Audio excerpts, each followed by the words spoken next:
West shows no interest in her.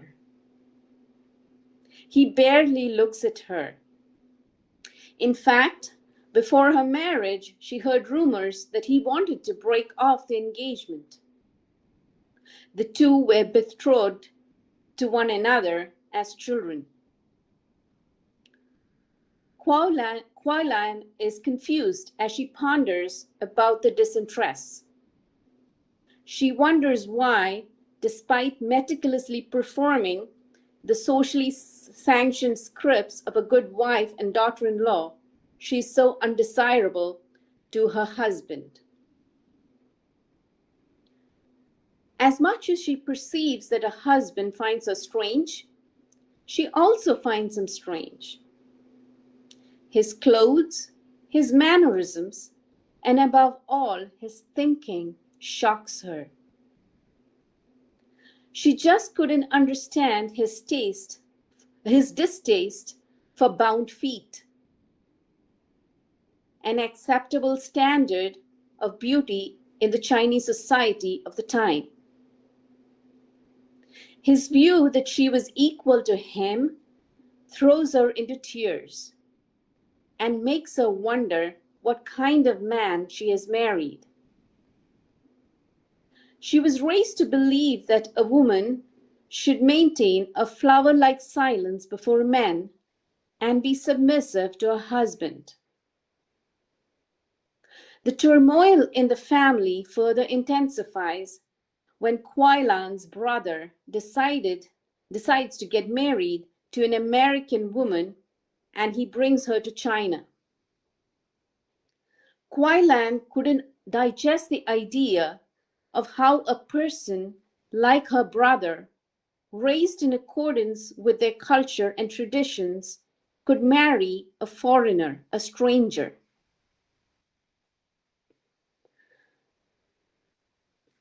For the assignment, my students came up with labels that went beyond the commonplace definition or understanding of culture as a set of attitudes, values, and beliefs shared by the members of a community. The labels highlighted the dynamic and multifaceted nature of culture, such as culture is that which grounds perspectives. Culture is that which creates our perception of the world and the people in it. Culture is that which creates security, identity, and purpose. Culture is that which defines acceptance and determines who belongs and does not belong. Culture is that which creates barriers in communication and conflicts. Culture is that which creates perfection and imperfection and defines what is beautiful and what is not. All these labels are relevant in this age of globalization, where cultures are meeting and colliding. Noted social psychologist Geertz Hofstede defines culture as the collective programming of the mind, distinguishing the members of one group or category of people from others. Culture not only reflects the identity of a group, but also frames those of others. Going along with Shagushin of meaning arising in relation to difference, implicit in the attitudes and values and beliefs of a cultural community are notions about other cultural communities.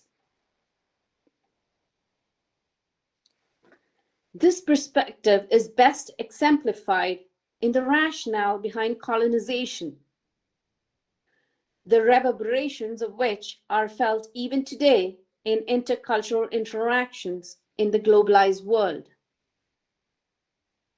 Herkowitz, in his book, Cultural Dynamics, points out that there is very often a tendency to validate other cultures based on our own cultural frameworks.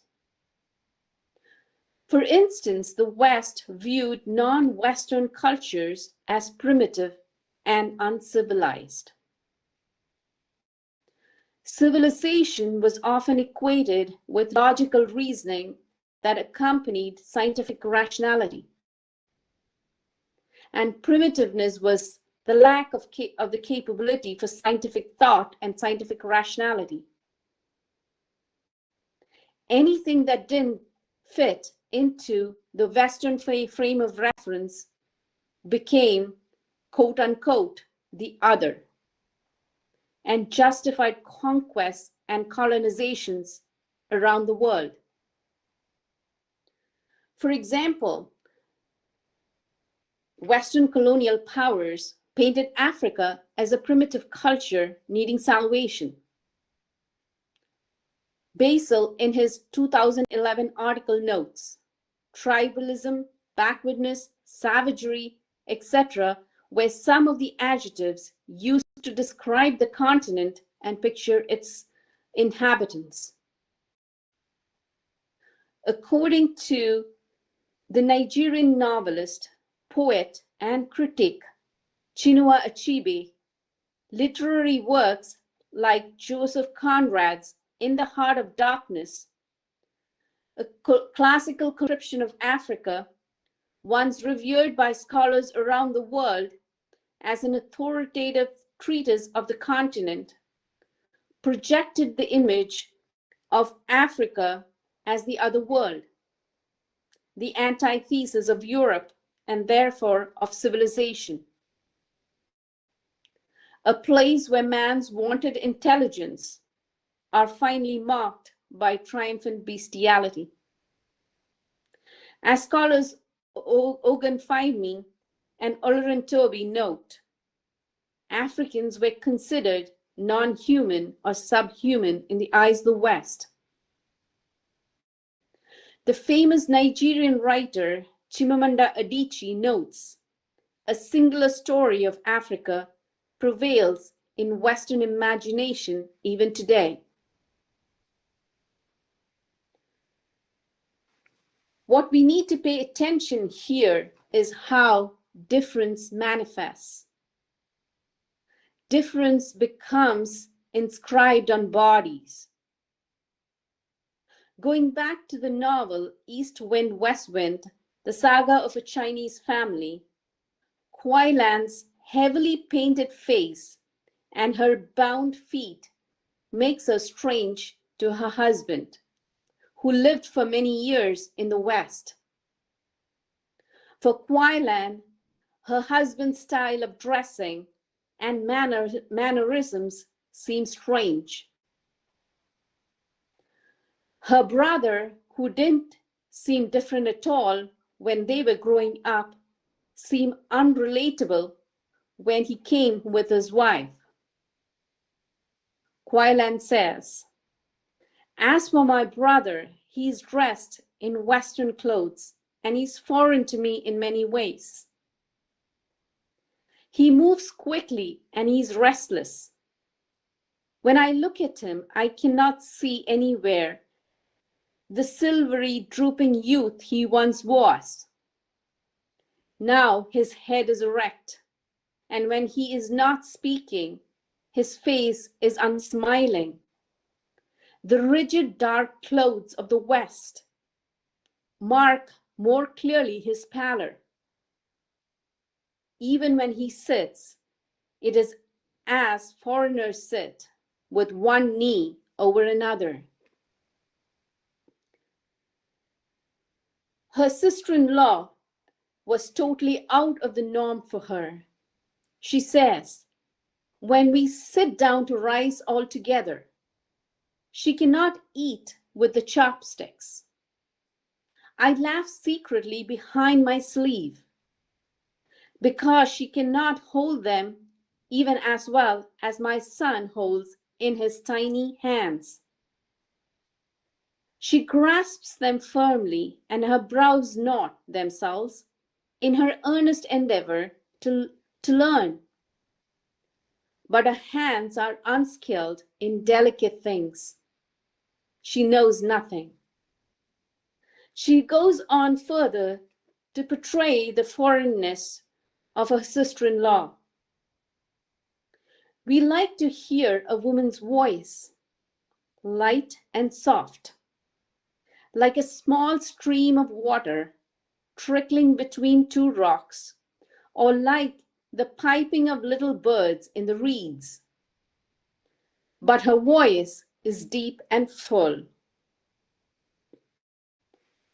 In my autoethnographic work titled Difference, Disconnection, Social Support and Connection, Communication with the Host Environment and Cultural Adaptation, published in the book Crossing Boundaries, Weaving Intercultural Work, Life and Scholarship in Globalizing Universities, edited by Adam Komisarov and Sue Ha, I narrate how during my initial years in the US, my brown body juxtaposed against the white bodies unsettled me. In my narrative, I mention how I vividly remember my first day in the United States. I had just stepped out of my dorm room and suddenly I was struck by something, a weird feeling. I wanted to run away. I wanted to hide.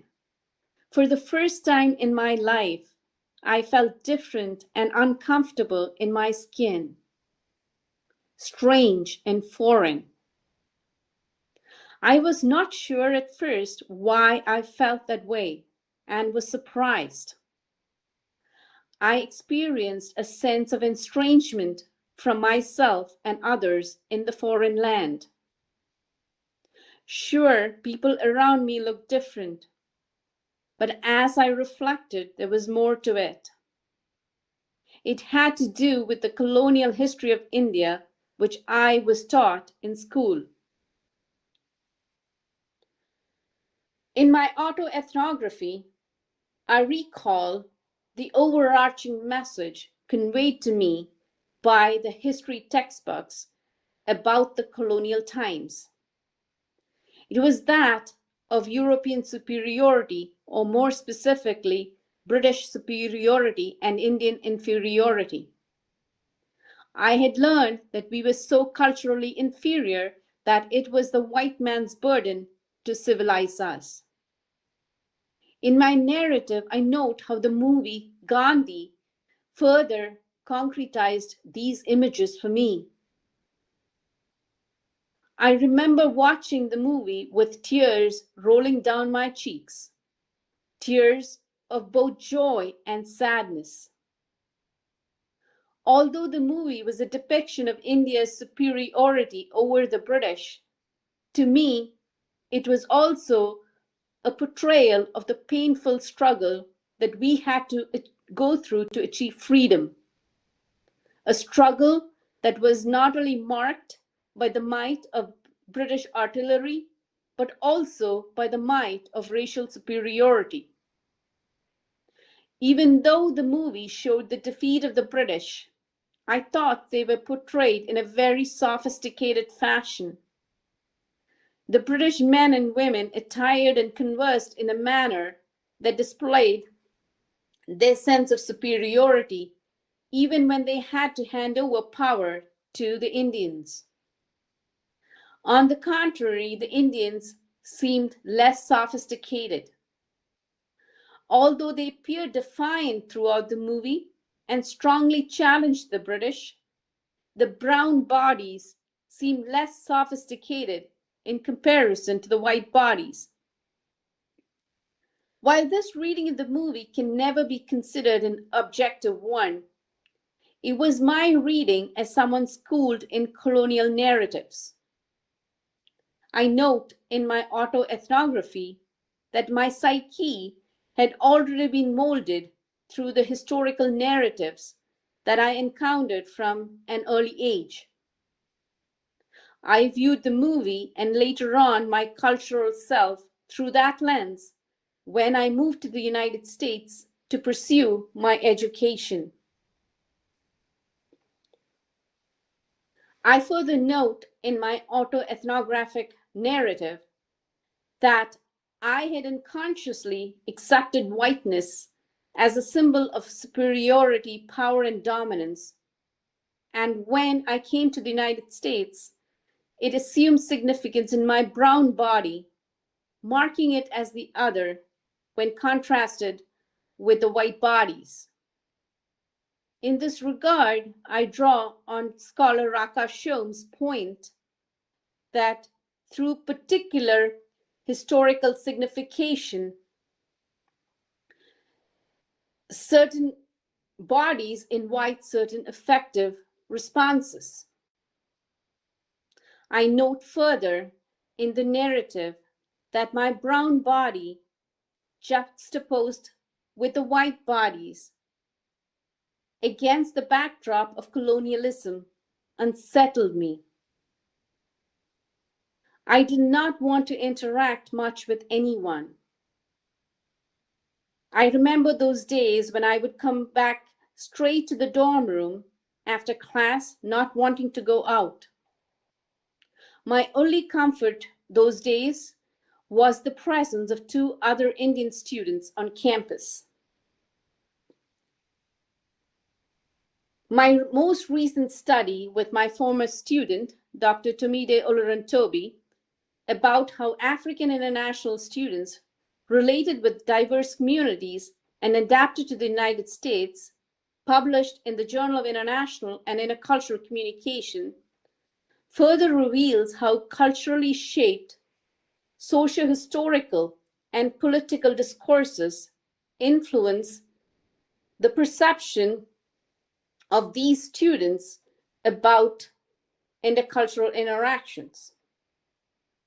Depending on how their bodies experienced reality and how they felt their bodies were being experienced, African students differentially related with different groups in the United States, embedded in a cultural context characterized by colonial discourses that still define Africa's image and US racial politics.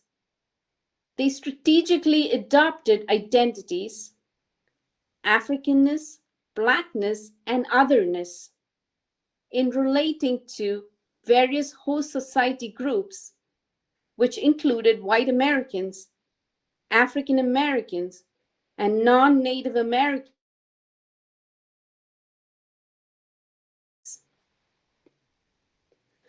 With white Americans, although they connected through the help they received in settling down and adapting to new environments, some felt awkward in predominantly white settings.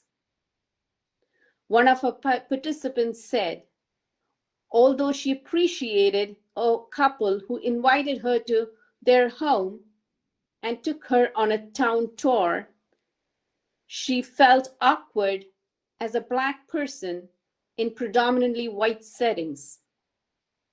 She said, but I was feeling weird because they were taking me to white places. It's my skin color people see at first.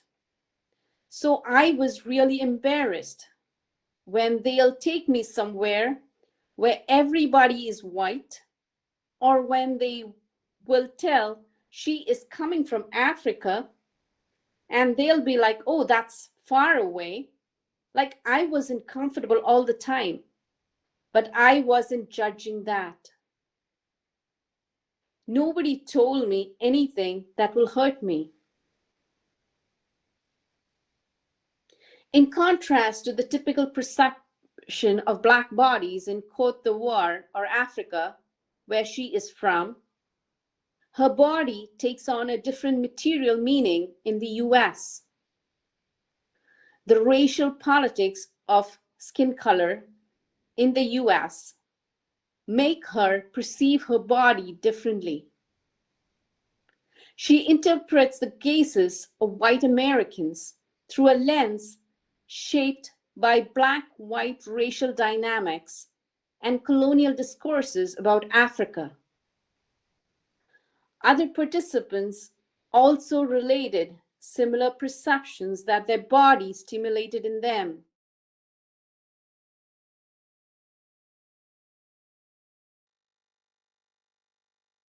I don't know if it was because I come from Africa, one of our participants said, but for some reason, they thought I was dumb. Well, that was what I was seeing, because when I was saying something, they will always want to check, or they wouldn't even consider what I will say. Like, let's do this to figure out this problem. They would be like, okay, but they wouldn't do it. Another said, they think if you're Black, you're dumb. You don't know anything, and they exclude you from everything. They just want you to be there, just to be a number. And even if they know what they are doing is totally wrong, they don't listen to what you're saying, simply because you're Black. Consequently, in contexts where the possession of a Black body raised existential anxieties, African students connected with African Americans. One of our interviewees said he would seek help from an African American in contexts where he would be perceived with suspicion because of his skin color. I would feel that they would be looking at me as a brother. However, African students disconnected with African Americans when they did not embody African ways of thinking and being. Another participant in the study said, my experience with African Americans has been quite surprising, because when I moved here, I didn't really think we would have such a big difference in terms of culture. I always expected we are all Black, so we are all the same. I think it was ignorance on my end. I already in my mind expected white people to be different, but I never thought these people grew up in the US. They are not raised like me. So obviously, they should be different, but it was culture shock to me, but I should have expected it. Likewise, they connected as well as disconnected with non-Native Americans of other races and ethnicities. They connected with them when commonalities characterized by quote unquote otherness came to the fore. Here, otherness was marked through phenotypical differences, accents, and adornments that marked these Americans as different from white Americans. However, African students disconnected with them when embodied differences and outcome of differential racialization practices were highlighted. One of the participants reported a conversation that he had with a Hispanic girl. He said the girl told him, "Some don't like us, you know," they say. White people think Black people are better than even Hispanics. You know, I'm like, you don't like us for that? The socio-historical and political discourses, marked by perceptions of whiteness, Blackness, Africanness, and otherness, shaped cultural perceptions about self and others. And these perceptions of differences and similarities became marked on bodies.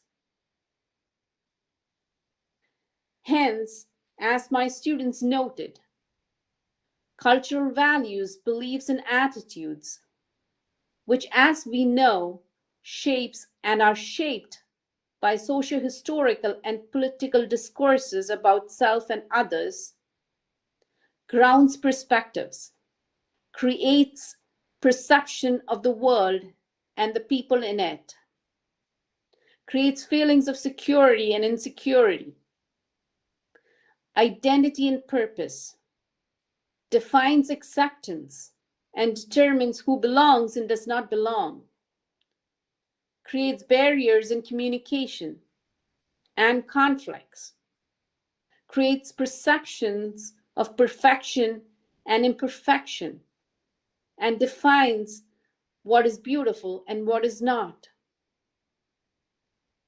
As we see in the book East Wind, West Wind, the saga of a Chinese family, and the studies that I narrated, bodies are the sites where these cultural dynamics play out. Hence, when we study and read culture in this age of globalization, we need to adopt an embodied approach. Specifically, we need to flesh out how intercultural dynamics are shaped depending on how bodies experience reality and how bodies are experienced. Such a reading can help us in critically examining the ways in which cultural discourses impinge on bodies and creates perceptions of the world and the people in it, creates feelings of security and insecurity, identity and purpose, defines acceptance and determines who belongs and does not belong, creates barriers in communication and conflicts, creates perceptions of perfection and imperfection, and defines what is beautiful and what is not. Thank you.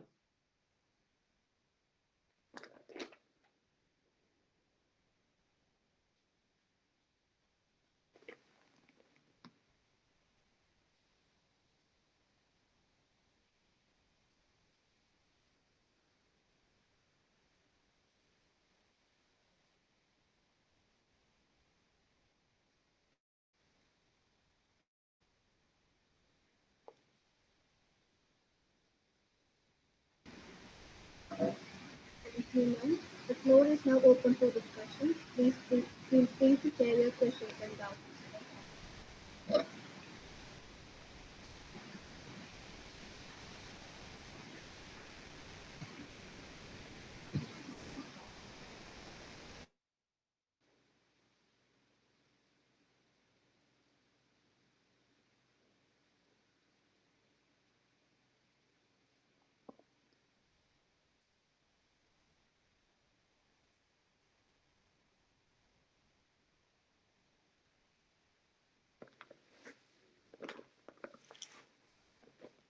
Okay.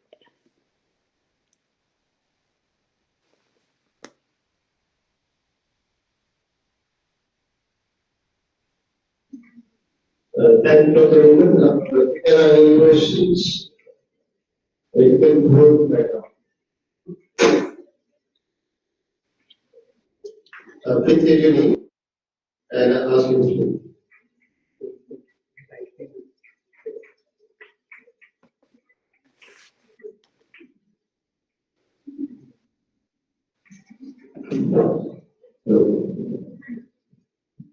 I'm Jamshia from first year MA English. Hello. My question is, how can the study of culture address the tensions between global homogenization and the local identity? And the what? Sorry? How can the study of culture address the tensions between global homogenization and the local identity? And localization, is that what you said? Preservation of local identity. Kim's, it's,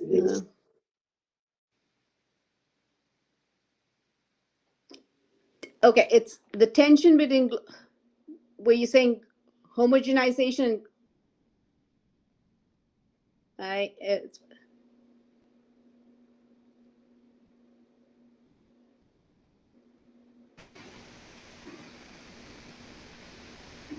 How can we identify the tension between global homogenization and local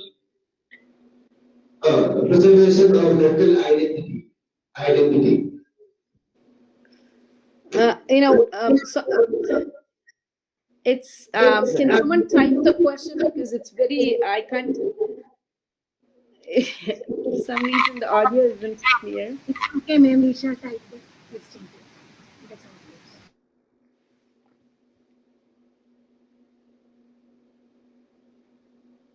is. Type ചെയ്യാണ് കേൾക്കാൻ എനിക്ക് ശരിക്കും.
Okay, so the question is, how can the study of culture address the tensions between global homogenization and preservation of local identities?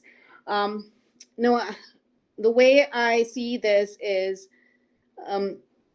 it's, there is this idea of global homogenization, which equates again to westernization, because westernized is a Western culture in many sense has been dominating the world for centuries and still continues to do so today.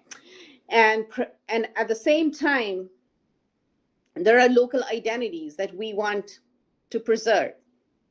However, the problem is when we kind of try to see differences. What we need to do is look at every culture and see what we can derive or learn from a particular culture. And what are some things in our culture that we are proud of and makes and is valuable. So in a way, pick out the best from other cultures and keep the best of our own. And that's what I would say.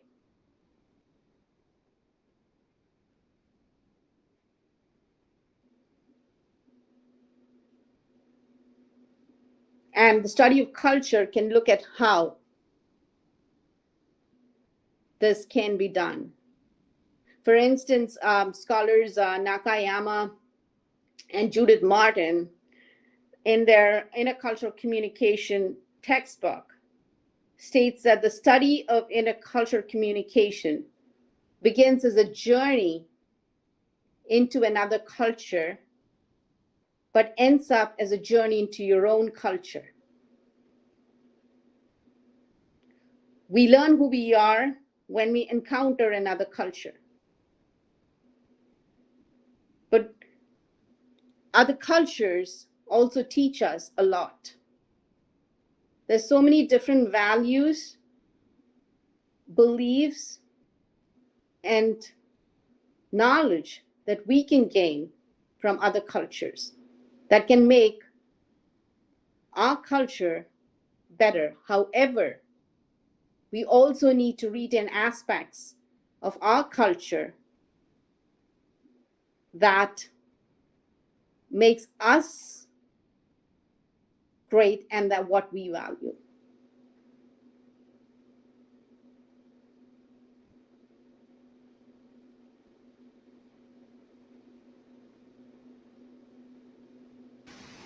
Any more questions?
Any more questions?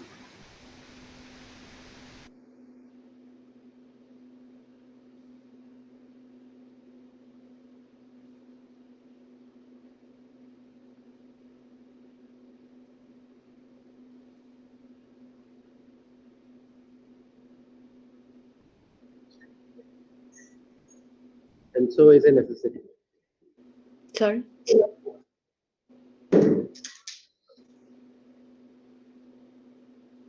Okay.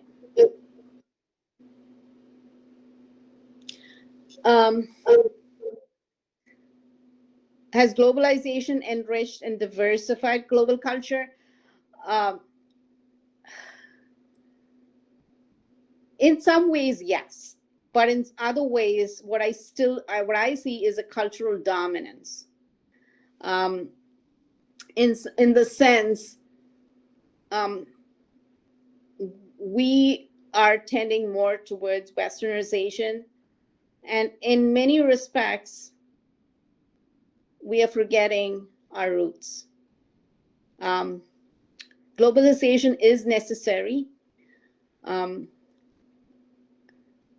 It has helped, people in many parts of the world. But at the same time, it has also caused hardships to a lot of people. And the other downside is that, we still live in an age where we still have colonial mentalities. So we automatically think that our culture is still inferior and the global culture dominated by the West is the best. And so we tend to kind of ape whatever the global culture dictates. So it's good. Globalization is good. We learn about other cultures, but at the same time, there is a tendency to forget ours.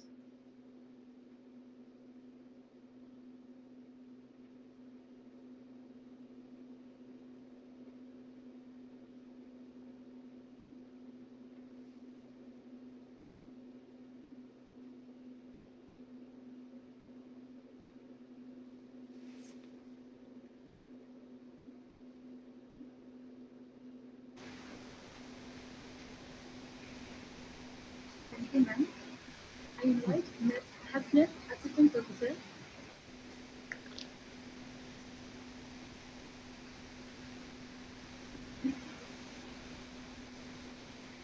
Sorry, ma'am, it was a technical issue. I am Dr. Ishmi Ravindran. Fortunately, I got the opportunity to share the session, ma'am. Thank you. It was actually a wonderful experience, ma'am.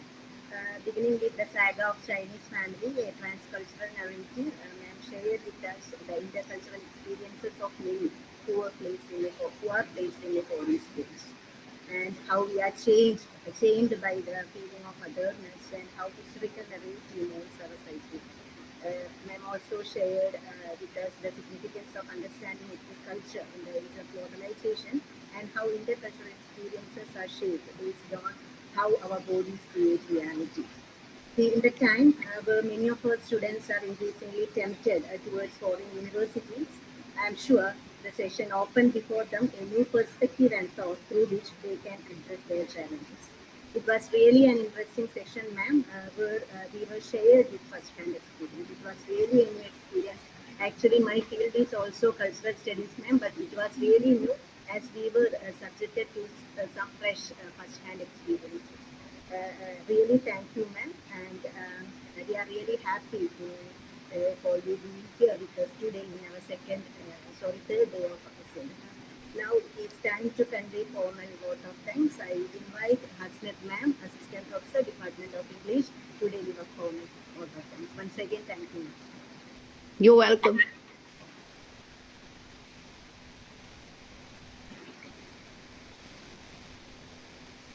Hi, ma'am. I am about to deliver our thanks on behalf of the Department of English in Student College, Palancheri. I would like to extend our sincere gratitude to our esteemed speaker, Dr. Vivavikan, Associate Professor at Minnesota State University, United States, for sharing her insights, expertise with us.